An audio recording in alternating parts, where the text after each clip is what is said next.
The book of Daniel has two recorded insights that were given to the king Nebuchadnezzar. Call them dreams, call them visions. They're insights. It's information that is provided to the king. I don't judge King Nebuchadnezzar as, quotes, a worthy individual. He's just destroyed Jerusalem. He's just destroyed the temple. He's just robbed the temple. He's just made captives and slaves out of thousands of God's people. I don't, from the human perspective, I don't judge Nebuchadnezzar to be worthy of enlightenment from heaven. But God's ways are not necessarily my ways or your ways. God chose to speak to this heathen king at least twice. Call it insight, call it inspiration. It's evident that God wanted this to take place, and He wanted a record of it preserved in what is referred to as the book of Daniel. Daniel provided a record. His book closes with instruction from above. Close it up, Daniel. Put an end to your writing. Close it up. No, Daniel, do more than that. Lock it up until the time of the end. And then it's going to be opened. It's going to be understood. It's going to be made plain or plainer. So Daniel, give us a record. Now, half of Daniel's book is a record of history. The Hebrews over there in Babylon. And the other half of the book is a record of visions and dreams that were given to Daniel. At least 4 of them.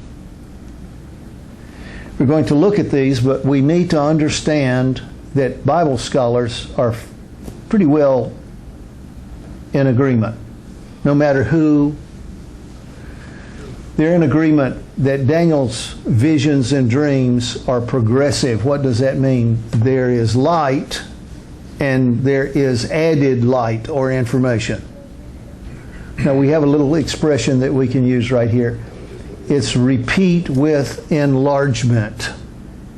So if Daniel has a dream or a vision in chapter 7 and he has another which is recorded in chapter 8 of our Bible, it should, if this deduction, if this consideration is true, repeat with enlargement, then the vision, the second vision in chapter 8 should bear some semblance. It should have some light, cast larger light on Daniel's first vision. So we've talked this before. I want to say it again for the benefit of who may be hearing or seeing and has not understood these things. It's repeat with enlargement. Now we do this all the time in our day-to-day lives. We do this. Some folk like to carry a camera with them everywhere they go. Oh, that's a picture. I'm going to take a picture. And sometimes we want you in the picture, okay? And they're in such a dither that they haven't focused. Do you understand what I'm saying? Have you zoomed in? Have you zoomed out? Have you gotten the picture the way you want it? Oh! You understand? The Bible zooms in prophetically. There's a vision, and there's another vision, and we can put these pieces together. And maybe when we get these pieces together, we get an altogether larger picture. That's what we have in the book of Daniel. Now, what about the book of Revelation? Ordinarily, we would treat the book of Revelation as a separate entity altogether. There's about 700 years between Daniel and John. We would treat the book of Revelation as this is a totally separate writing. But is it possible that the book of Revelation is a continued zooming in and enlargement upon Daniel? And of course, we believe that. Some of us can see that because as we read through the book of Revelation, we find a repeat of Daniel's visions, or at least portions of Daniel's visions, verbatim.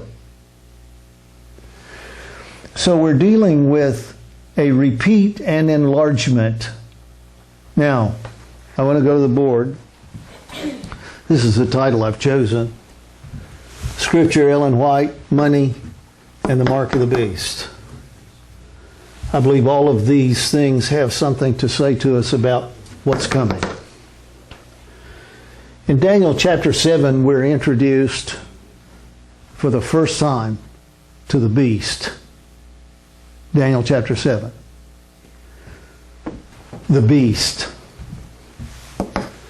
A system, obviously a system as we keep reading, which means it has different parts to it that come together to make a whole. This is a system, the first beast. And Daniel's description of his first vision, he sees animals rising out of the sea. He sees the four winds of heaven blowing. He sees these various things. And after picturing these beasts, with emphasis on the fourth or the beast, after that I saw a little horn. The statement appears almost to be an afterthought, but it's not. If we repeat with enlargement, then there's going to be some zooming in, some focusing on the little horn that is going to bring added emphasis. So in Daniel chapter 7, we have the first beast. I meet too many people who don't understand there's a first beast and there's a second beast. But there is, the first beast. And after that, I saw a little horn. But there's not much description of this little horn. He has eyes like a man, mouth speaking great things, etc., etc. But we don't know the timing, except it's after the lion, the bear, the leopard, and the beast. So this is where we start. Now Daniel receives a second vision. And in the second vision, we're introduced to the first and second beasts. Now I'm asking you, from your background reading and experience, to explain to yourself, to me, to anyone else, how you can have the first beast and the second beast. Well, the first beast is a system. And as we'll discover in the book of Revelation in a few moments, this beast receives a deadly wound. And yet he's going to live again. His deadly wound is going to be healed. So the second beast is here. And if you have a Bible handy right there, I want you to go to Daniel chapter 8 with me. And let's see if we can identify the second beast. Verse 8 of chapter 8. Therefore the he-goat waxed very great. When he was strong, the great horn was broken. We'll talk about the great horn by and by. And for it came up four notable ones toward the four winds of heaven. Do not confuse the great horn of verse 8 with the little horn. It's a different entity. Verse 9. Out of one of them came forth a little horn. Here is the little horn. The little horn does not appear until the first beast, or the first horn, is broken. There's a change in power. Verse 9, out of one of them came forth the little horn, waxed exceeding great toward the south, the east, and the pleasant land. It waxed great, or opposed the host of heaven, cast down some of the host and stars to the ground, and stamped upon them. We'll see as we go along that this host that is thrown down are the two witnesses. They're brought to view and enlarged upon in the book of Revelation. I want to come back here. There's a beast, and there's a second power, another entity that's going to rise. So let's see if we can compare Revelation with Daniel. In Revelation chapter 13, there's the first beast. Those are verses 1 through 10 in chapter 13. Now, this first beast receives a deadly wound. It actually says in the Greek, he is slain, he appears to be slain unto death. It's a deadly wound. It's a death wound. But something happens beginning in verse 11 over here, and the deadly wound is healed. And the question is, how does that come about? Let's talk some more about money. We're on a trip. We're going somewhere according to Bible prophecy. We're going toward a crisis at the end, and the crisis involves money. And so to get to the end of a story, we really need to go back and sort out as best we can how we got to where we are or where we're going. So I went online and I looked up money. Give me a simple definition of money, and here it is. I've highlighted it for you. Money is what people use to buy things and services. Duh. Money is what many people take for selling their own things or services. There are many kinds of money in the world. Most countries have their own kind of money, such as the United States dollar, the British pound. Money is also called many other names like currency or cash. Most of the time, a state or a government prints paper money and makes coins at a mint. Well, that's a simple definition of money. But before there was money as currency or coin, there was bartering. For thousands of years, the way people conducted business was to barter. Now tell me what bartering means. Trade. It's a swap meet. My chickens lay eggs, your cow produces milk, and I need some milk and you need some eggs, so we're going to barter. All right? Is there anything wrong with bartering? No. Think before you leap. Is there anything wrong with bartering? No. What? Value of what you're bartering. If you don't have anything they want in trade, Uncle Government cannot tax that's why it's bartering. Right? And Uncle Government is not happy with that. too bad for Uncle Bill. So are there people today engaging in bartering in order to increase their wealth? Yes. And quotes to escape taxation? And the answer is yes. Give me a simple example today of people who are trying to barter their way toward wealth. Come on, Bitcoin, come on. What's the problem with bartering? Well, first of all, it's a localized event. I can't go 3,000 miles to California with my eggs from my chickens, not comfortably. And I can't bring California milk and cheese back to Alabama. And Uncle Government is going to see to it that everything possibly that can be done will be done in order to get past no taxation. All right? So bartering served people for thousands of years. But if you live in China and you're producing silk and beautiful treasures of art treasures, and you want to take them to Europe 3,000 miles away, bartering is not real comfortable. I'm going to bring you a silk dress, and what are you going to give me that's going to be equal in value? So someone discovered gold. Tell me why gold was discovered. Why is gold considered to be valuable in a small space? Come on. It's rare. Because it's rare. It doesn't roast. It's non-corrosive. You can carry it in a pocket. You can carry it in a purse. You can whatever. And you can take a few coins for your silk robe. Yes? So money is an exchange mechanism. It's a way of taking wealth from this hand to that hand, this person to that person, this place to that place, until we find out that we're going to do international commerce. And how are we going to move all this gold around? How are we going to conduct business and do trade and whatever on a global and international basis? Well, I can't bring a ton of gold with me over here to pay you for an automobile or whatever it is, or 10 automobiles. We're not going to work that way. So here is what was worked out, and we're going to go back to 1944 and before. This is what you and I need to know. We need to understand, because this is about to happen again.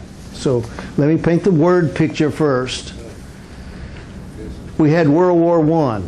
I wasn't around in World War I, but World War I occurred. It devastated Europe, parts of Asia. It was a world war involving many nations. And the crisis that came about at the end of that war was devastation and ruin, that someone needed to rebuild cities, rebuild highways, rebuild factories, rebuild jobs, rebuild lives. But how are we going to do it? Who has the wealth to rebuild? So this is where the fledgling United Nations, the League of Nations, was formed at the end of World War I. Please listen. This was a human, but I believe an upright and fair attempt to restore order. Now, history shows that it didn't work. The League of Nations did not work. And in 20 years or less, we were back to war again in World War II. Now, I was around for that one. I was a baby, but I was around. I was born a month after Pearl Harbor was bombed. World War II was far more reaching and far more devastating than World War I. When that war was over, 1944 in Europe and 45 in Japan and Asia, when that war was over, virtually 3/4 or 4/5 of the world lay in ruins. I mean, ruins. Cities were bombed out. Factories were gone. People had no money. They were hungry. They didn't have a roof over their heads. You have a crisis on your hands. You have a global crisis staring you in the face. And so persons of good intention, good purpose, good heart said, we have to come together. So I'm asking you to take sheet number 2 right here. I've highlighted this in yellow. The Bretton Woods system was a monetary management system that established a new monetary order. Why would you want a new one? Because the old one doesn't work anymore. The name comes from the location of the meeting where the agreements, the Bretton Woods Agreement, were drawn up, Bretton Woods, New Hampshire. This meeting took place in July of 1944. It would be another year and a month before Japan would surrender. So this Bretton Woods Agreement was called into session and met with approval of the voting parties, the voting nations, in July of 1944. The Bretton Woods Agreement was responsible for the setup of the International Monetary Fund. Today we call this the IMF. The Bretton Woods system was an attempt to avoid worldwide economic disasters such as the one that was experienced just 10 to 20 years before in the 1930s. So, let's talk about the basics of the Bretton Woods Agreement. When we were bartering, I simply take my goods and hand them to you, and you take your goods and hand them to me. But trade has to be more than that, where everybody, a few people have silk to trade with and a few people have eggs to trade with, but we have to have a larger system, a larger way to do business. And so money, gold and silver early on, were chosen as a medium of exchange. I'm going to give you an ounce of gold and you're going to give me 30 of your dollars. Well, we have to get past all of that at World War II's end. Why do we have to get past that? Because the Germans invaded country after country after country after country, and the first thing they did was go straight to the banks and take all of the gold out of the banks. The first thing they did was go straight to the mint of that country and take all of the gold and the silver out. They started with the gold and the silver. After that, they robbed the fine art, the other things that had value and wealth connected with them. As soon as the Japanese began invading over on the other side of the world, the first thing they did was go and rob the banks, literally. Literally. Now, once they got past taking the wealth out of the banks, what did they do next? Come on. They started robbing the citizens. The Germans were not kind about it. They just threw people into extermination camps. And as soon as they died, they pulled their gold teeth out. They took their rings, any personal possessions they had, and they had boxes and crates and tons of gold and silver they stripped and robbed from the poor people who were caught in the trap. Now, the Japanese were more brutal about it. They robbed all the gold and the silver, even the religious artifacts, the golden Buddhas, the golden whatever. They took everything, and if you were alive and you had a ring on, they just cut your hand off and then took the ring. You listening? When wealth becomes the object of life, brutality is not far behind. That's where we're going prophetically. We're going to have to set up a system so that we can all prosper. And if we have to get rid of a few people or a lot of people, we'll just get rid of those people. No, they'll get rid of themselves by refusing to go along with the plan. You understand? At the end of World War II, gold was pretty well robbed. We know a lot of it was sent to Switzerland by Hitler, a lot of it. But are you aware of the fact that a lot of the gold that was stolen by the Germans has never been accounted for and never been found? Are you aware of that?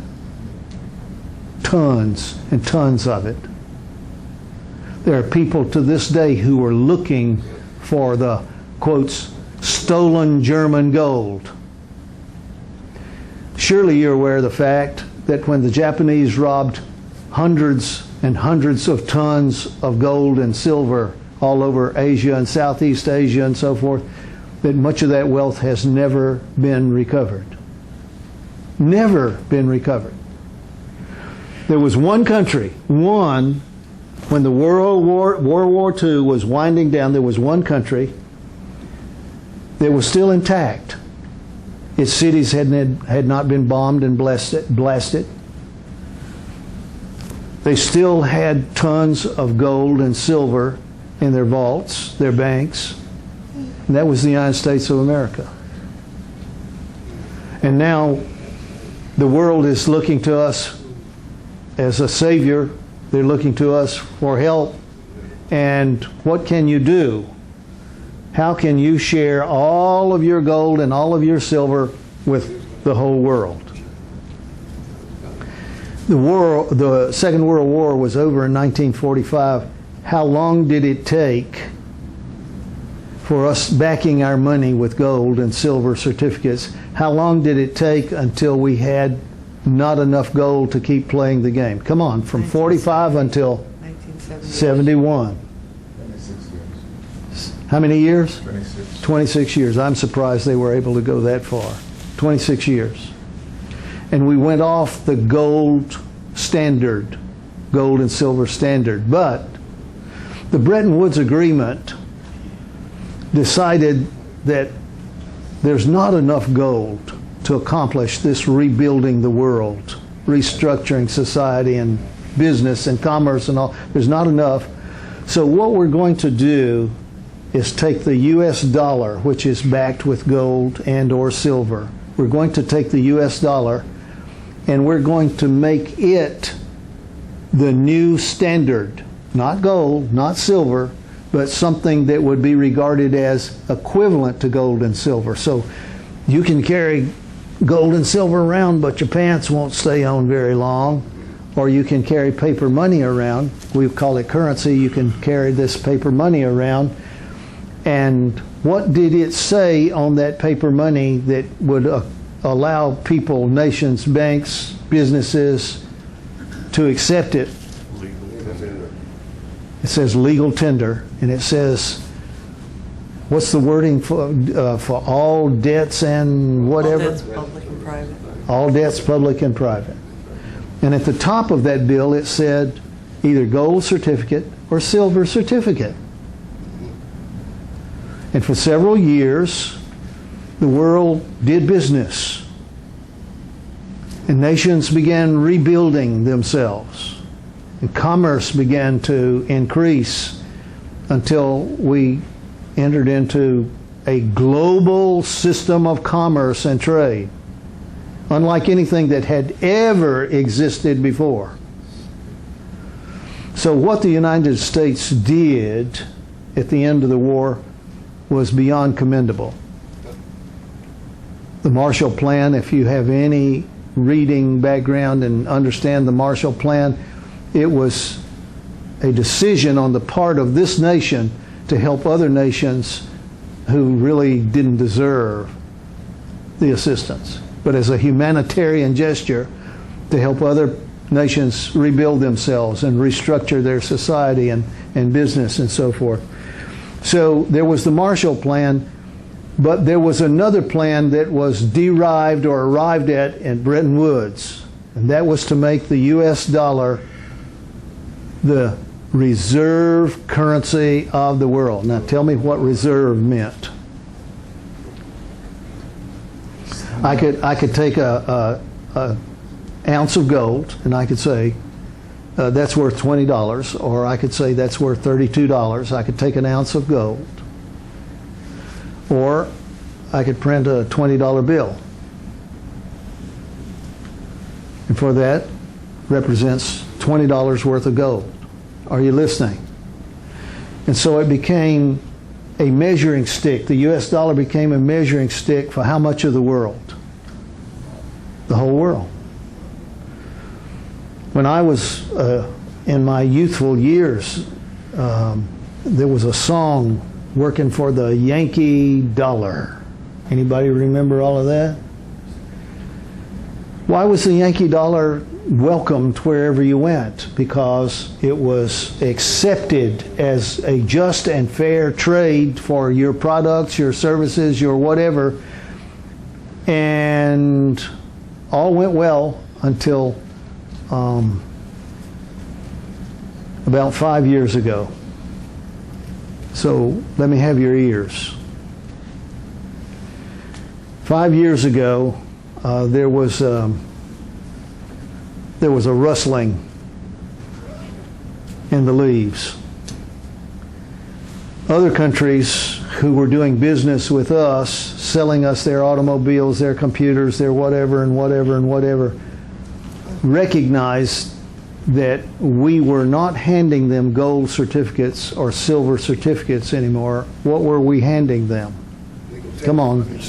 My saying is green ink on white paper, but what were we handing them? Worthless. What? Worthless currency. Well, it was fiat money. And fiat means out of nothing. This is money, but it ain't. This is money, but it's not. So what did it say on that money that was not? What was printed on there? Legal tender. Still said legal tender, didn't it? Yeah. For all debts, public and private. It changed it a little bit, though. That's what, yeah. And it said backed by. Come on, what did it say at the top? Didn't say gold certificate anymore. Didn't say silver certificate anymore. What did it say? United States. Federal Reserve note.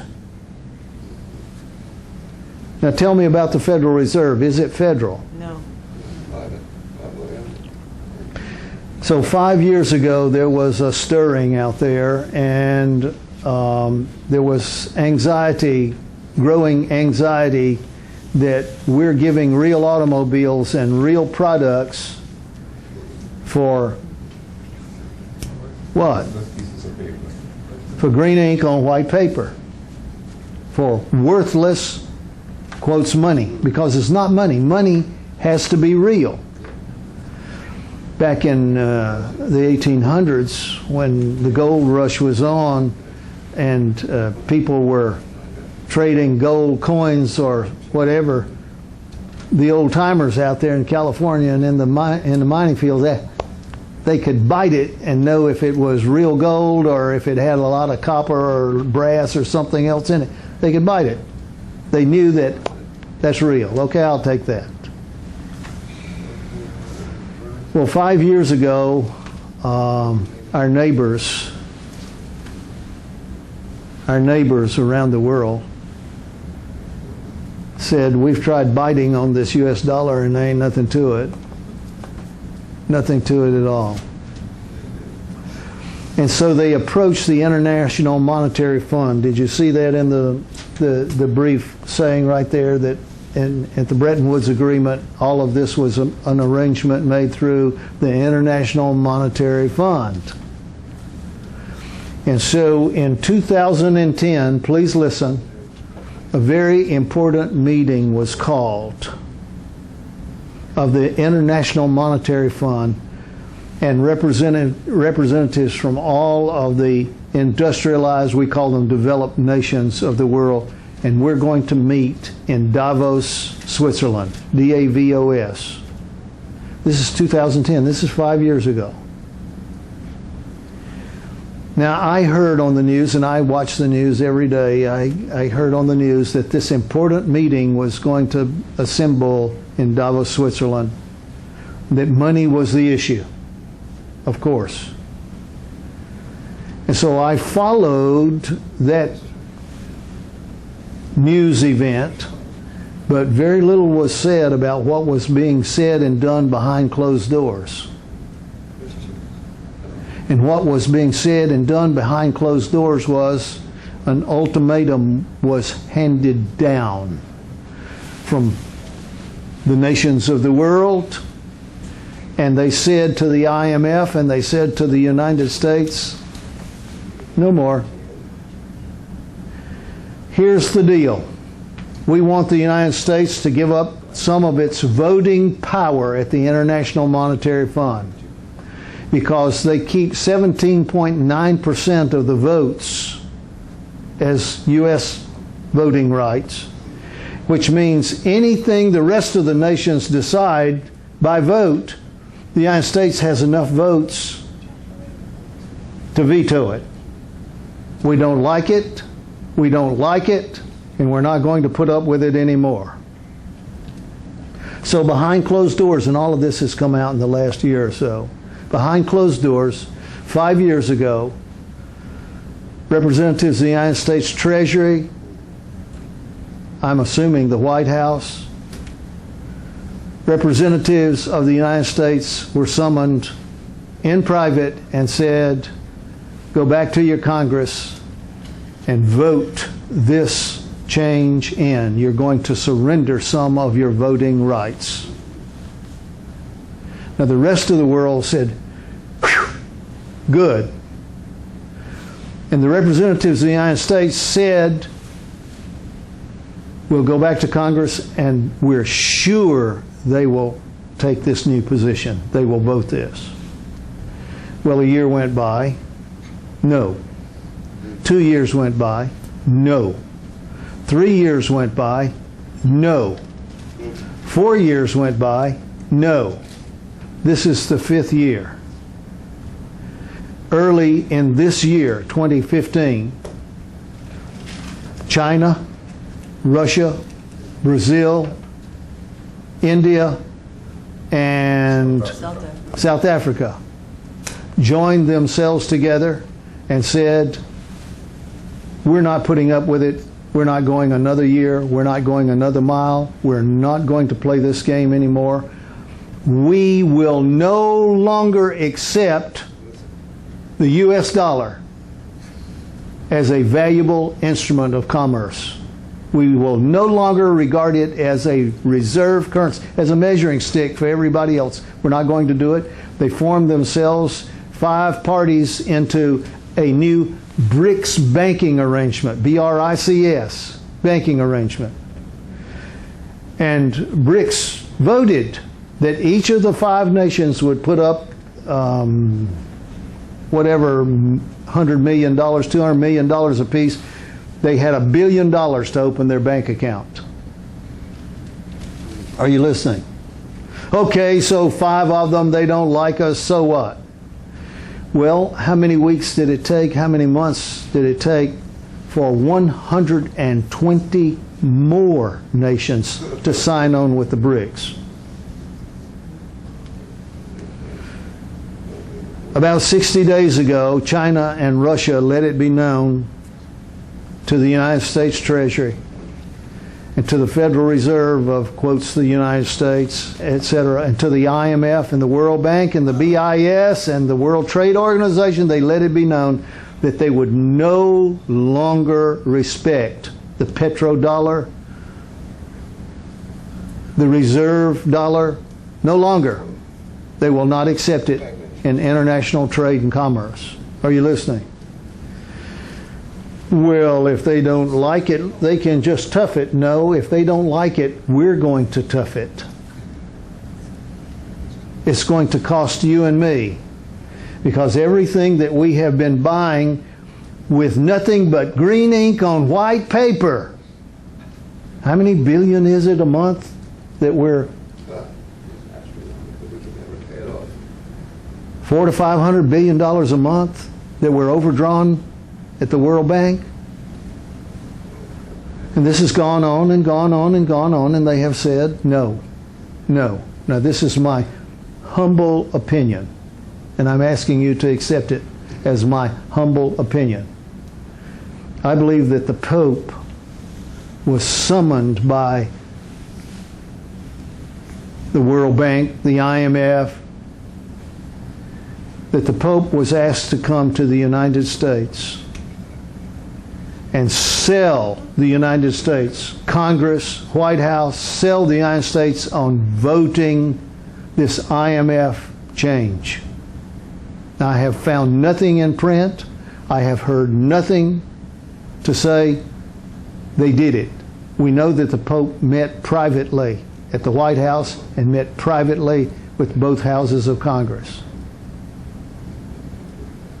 And then he went to the United Nations and announced that we are approaching a wonderful new age,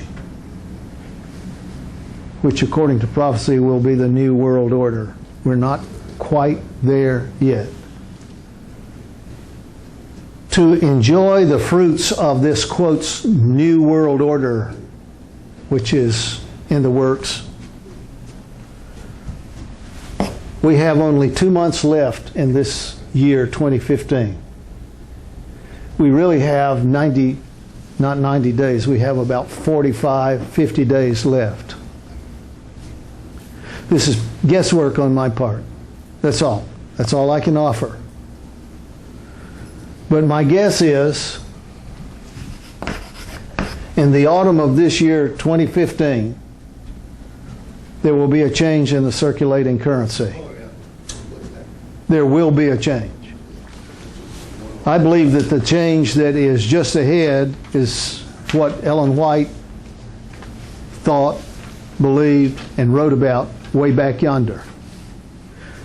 Why would we want or entertain a change of the U.S. currency? The world won't take it anymore. Because what does it say at the top of the bill? No, it says Federal Reserve note. Okay?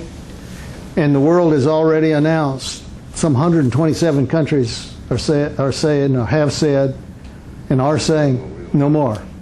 We're not going to do business with your green ink on white paper. No more. Okay? So what is being proposed, and the public has almost no idea about, is that there is going to be a global currency reset. Now, what exactly could that mean, a global currency reset? A readjustment of all the currencies of the world. What it is in a single word is a float. It's a float, okay? And we're going to let everybody put their currency out there, and it's going to find its own level, because when we compare these currencies, the Chinese have millions and millions of tons of gold to back their money, and so what they're going to propose or have proposed already is asset-backed currency. So tell me what asset-backed currency means. Gold. It means fiat is out the door, right? Ink on paper is not going to get it. You can't print on there and say, this is good money. No, that's not what makes money good. So fiat currency is going to be out, and asset-backed currency is going to be required. How many nations? Any nation that wants to do business internationally is going to have to demonstrate an asset-backed currency. Well, what does that mean? You've got gold, you've got mineral wealth, you've got agricultural wealth, you've got oil, you've got gas, you have wealth that can be measured, and then you will have wealth to support your money.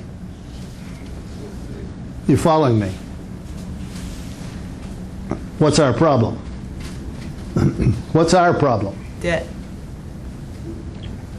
Number one, we have several trillions of dollars that have been printed and are out there on the world scene that have nothing behind them.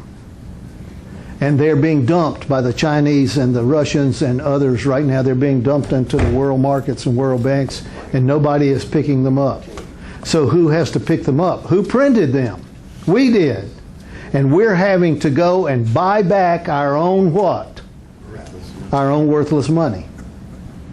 And how are we doing that? With more worthless money. No. We've tried all of that with more worthless money. That's not working. We're selling our assets off. Yeah. Okay, let's get a simple example of what we're talking about. I feed the birds. I love to watch the birds.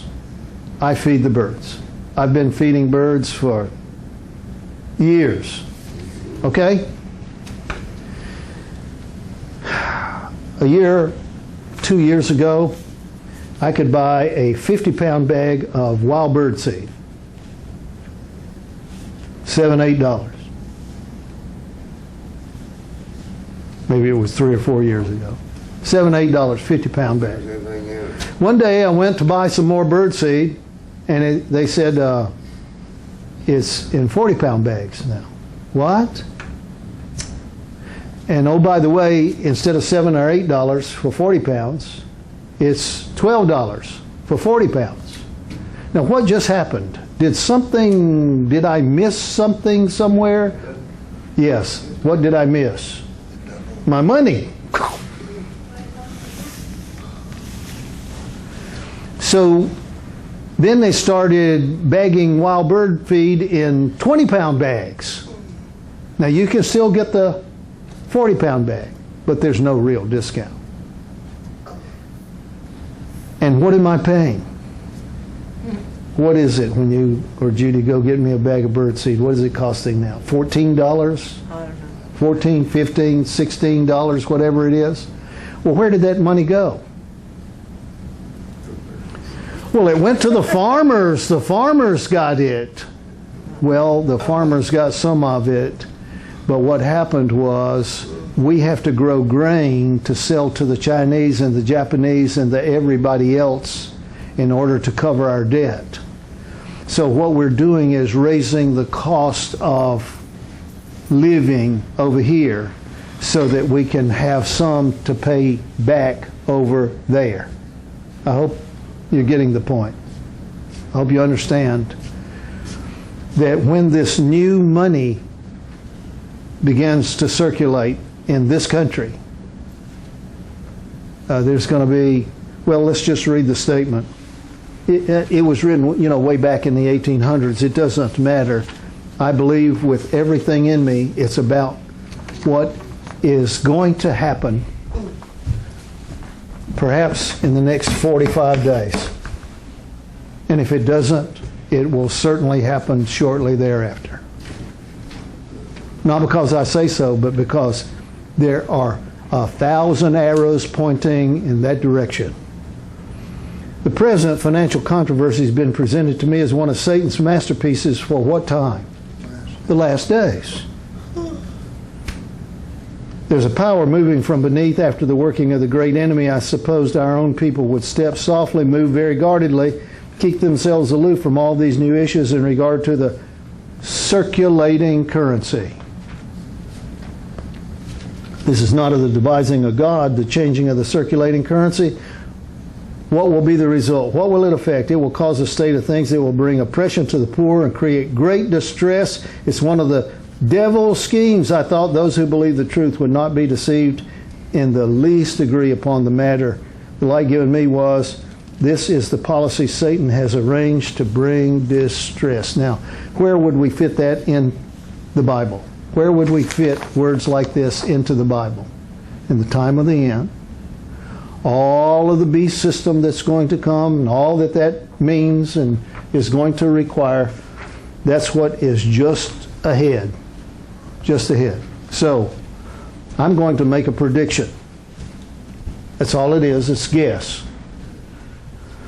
We'll talk more about the 1 year later. But from the fall or autumn of 2015 until the autumn of 2016, I think we're going to be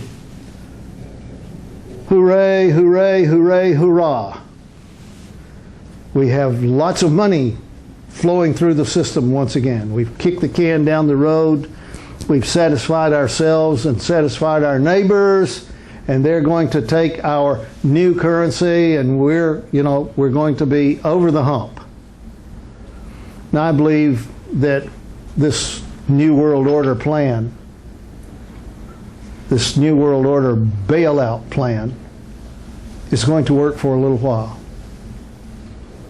Do I have any Bible to suggest that something is going to work a little while and look good, but, yes, when they're going to talk peace and what? Prosperity, then suddenly as the lightning flashes from the heavens will come the end of their bright visions and delusive hopes. I believe we're going to go to war with Iran, listen, Iraq, and ISIS. That's what I believe.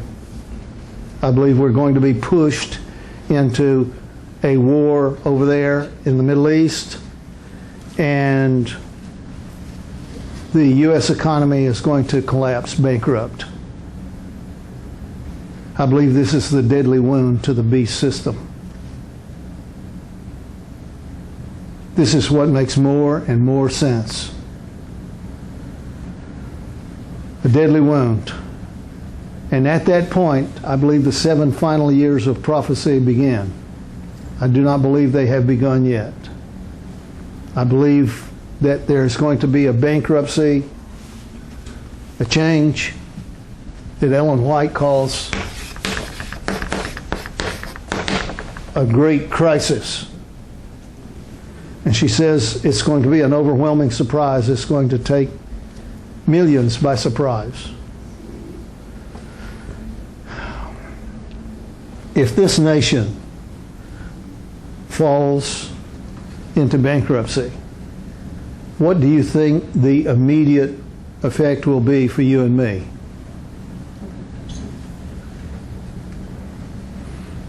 So this is what I want to say.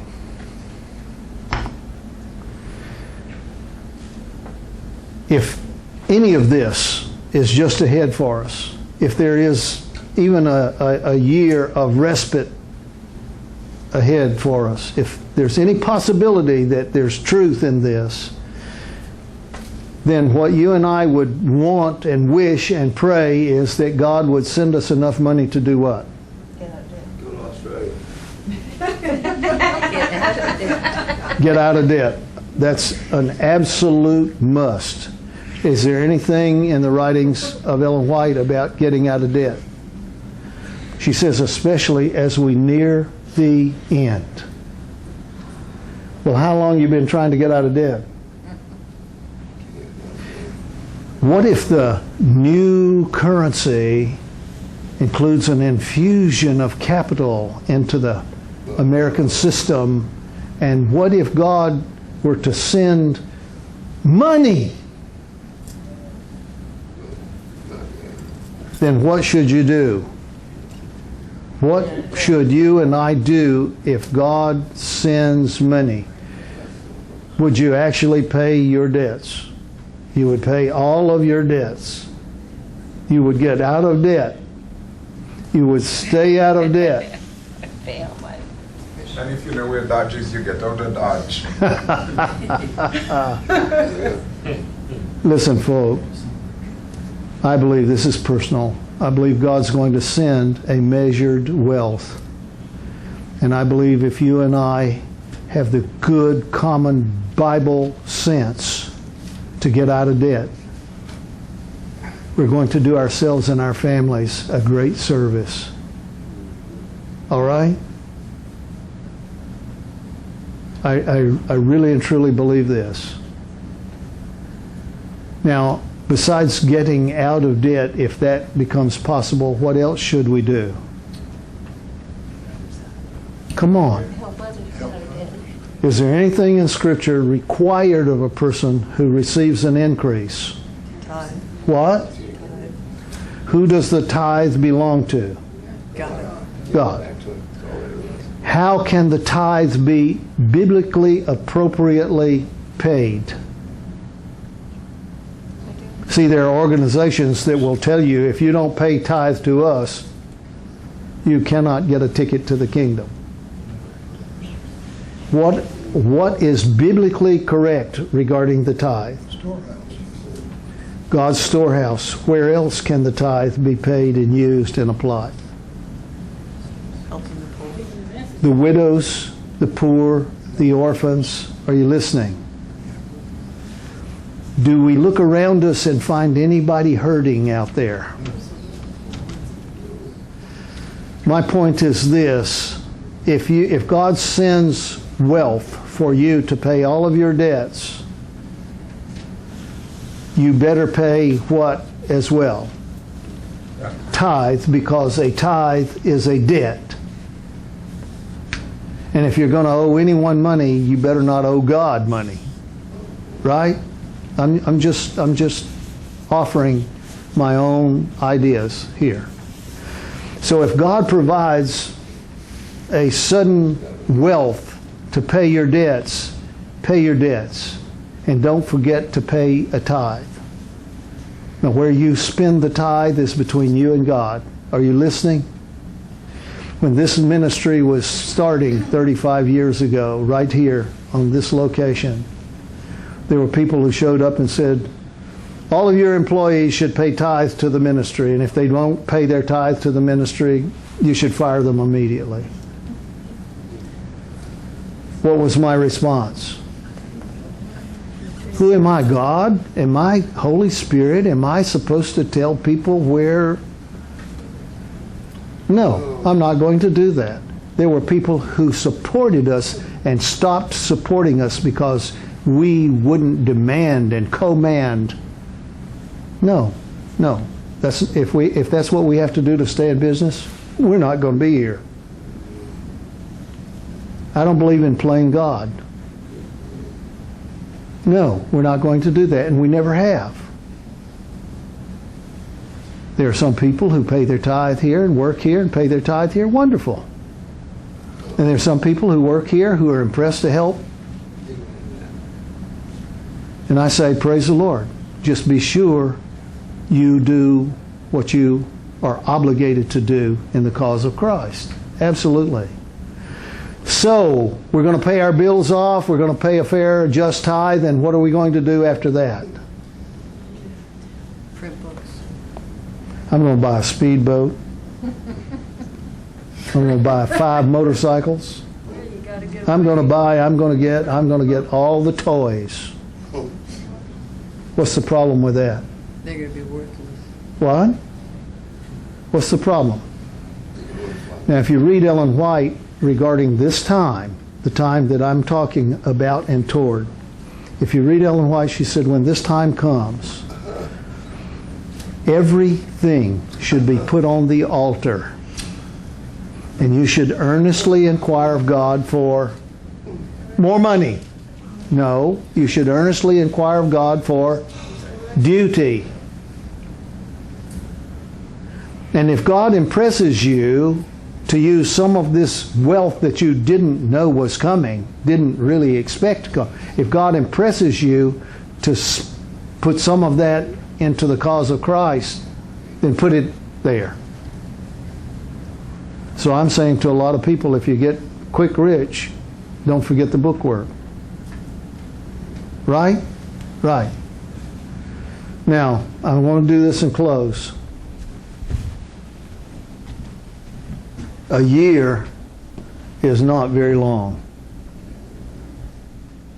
If there are things that you and your family need in view of hard times ahead, maybe if you had extra money, maybe if you were out of debt, you would acquire some of those things that you and your family could use in hard times. Are you listening? Does this make sense to you?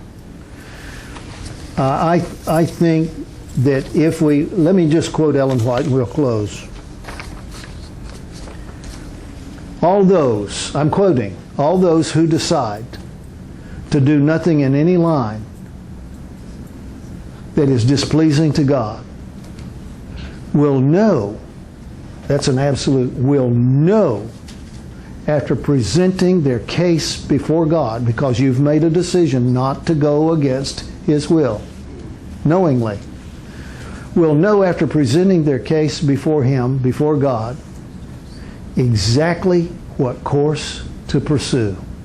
Have you ever read that before? You ever heard that before? Let me tell you, I know it is true. This ministry is here for 35 years, not by accident. Because we have seen hard times, we've seen good times, we've seen times, and we said, Lord, if you want us to shut the doors, we're ready to shut the doors. If you want us to do a larger work, we're still here. And we see God working. Now, I believe there's a change in the currency coming. Please listen. There's going to be a time period connected with it, if and when it happens. There will be a limited number of days, 30, 45, I don't know. I have no idea. I just know. I know from history and I know from the rumor mill that there's going to be an allotted time in which you can bring in your green ink on white paper and exchange it for the new currency. Yes, but I've been saving this for years and years and years, and this is real money. It's worth more than... No. All that fiat money is going to become fiat for real. And from all I can gather, if you and I don't bring whatever greenbacks we have in the allotted period of time, they're going to drop you down to 10 cents on the dollar or whatever. So be very careful and don't try to outsmart. Don't try. It's a temptation. Don't try. And silver and gold in hand, that's a different story. We'll talk about that another time. That's a different story. But if you have fiat currency, if it's U.S. currency, before this change is made, You need to make the exchange. That's reality, okay? Father in heaven, we need common sense to meet the days ahead. We need more than common sense. We need heavenly sense to meet the days and challenges that are just ahead. You know each one of us. You know our families. You know our needs. You know our circumstances. And we're asking for heavenly intervention. We have read the statements through the years. We believe them. We believe they apply to our day and our time and to us. And we're asking for heaven's intervention in our personal affairs, and especially in the affairs of this ministry. You can open the windows of heaven and pour out a great material blessing. I believe you are going to. I believe that everyone in this room is going to see the evidence of the things long ago promised become reality. I'm asking that you increase our faith, increase our understanding, provide insight, and if needed, inspiration. And bless us as we make choices that are going to count not only for today and tomorrow, but for ages to come. Thank you for blessing in Jesus' name. Amen.